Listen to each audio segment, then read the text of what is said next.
Un texte écrit par Albine Courdan, interprété par Fantine Douilly.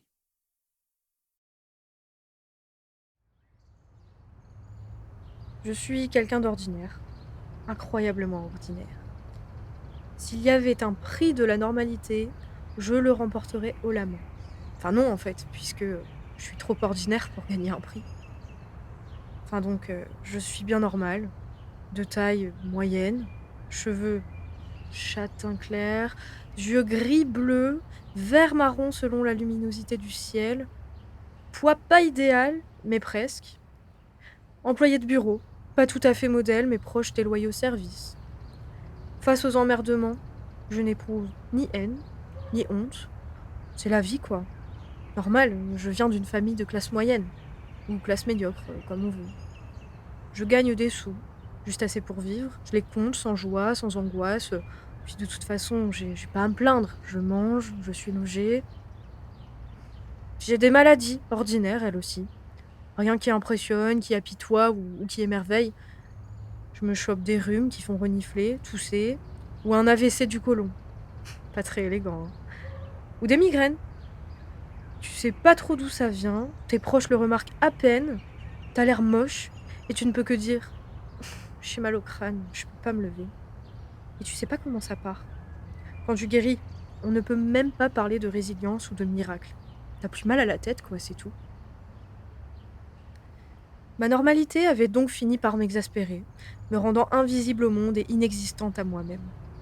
Passe encore de ne pas se faire remarquer par ceux qui vous entourent. Ils ignorent votre vie, ne reconnaissent pas vos talents puisque vous n'en avez pas. Ils ne vous regardent pas dans la rue, ne cherchent pas votre conversation au boulot. Vous ne faites pas partie de leur discussion, ni pour être conspué, ni pour être encensé. Votre absence ne dérange personne, et personne ne perçoit votre présence. Mais passe encore. Vous pouvez bien faire votre vie sans eux. Par contre, ne pas être présente à moi-même me pesait de plus en plus. Être dans le ventre mou de la courbe de Gauss, parmi les gens qui ne ressemblent à rien, qu'on n'écoute pas, achevé de me rendre à peine visible à mes propres yeux, et complètement imperceptible à mon esprit. J'étais devenue cette chose qui fait semblant de vivre, répétant mécaniquement des paroles et des gestes convenus, menant une vie sans remous ni relief. J'en étais arrivée à la conclusion qu'il fallait que je m'illustre.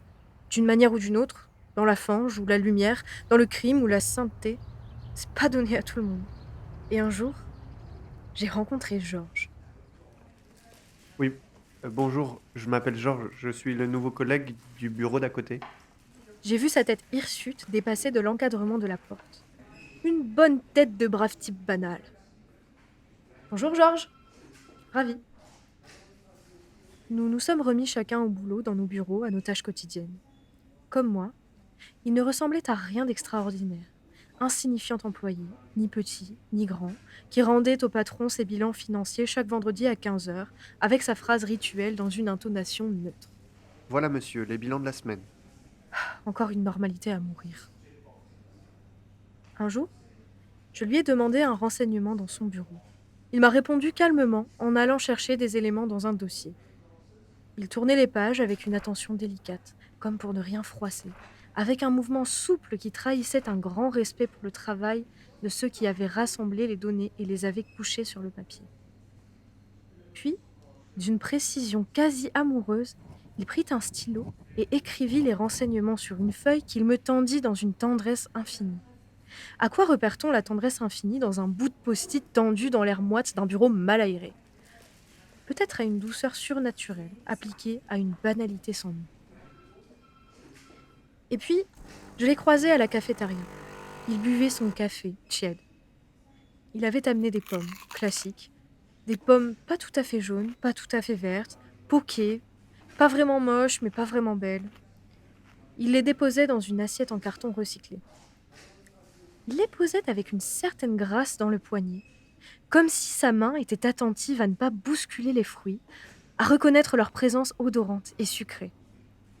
Il plaça l'assiette terne et rêche au milieu de la table d'un geste bienveillant qui disait « Voici des pommes pour ceux qui veulent se retrouver sans raison. » Alors, j'ai commencé à observer cet homme.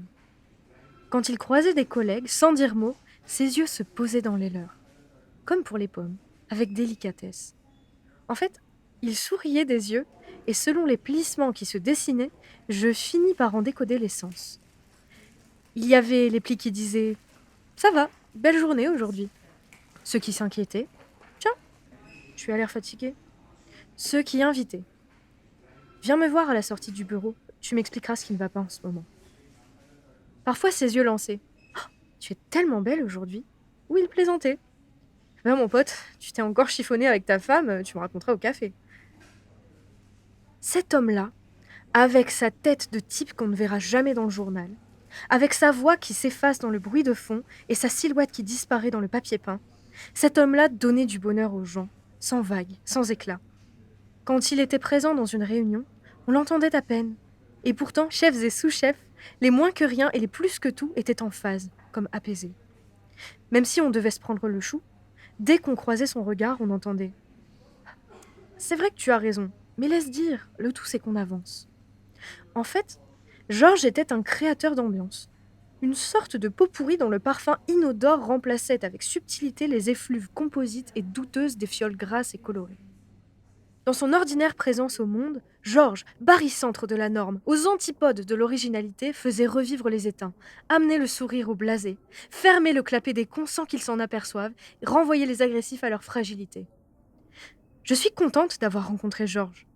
Maintenant, je suis toujours terriblement commune, autant que l'armoise vulgaire, plante que tout le monde a croisée et que personne ne reconnaît. Personne ne me remarque, mais moi je sais que j'existe. J'ai appris à faire sourire mes yeux. J'ai développé la gestuelle de mes poignets. Je suis incroyablement fière d'être normale, comme Georges.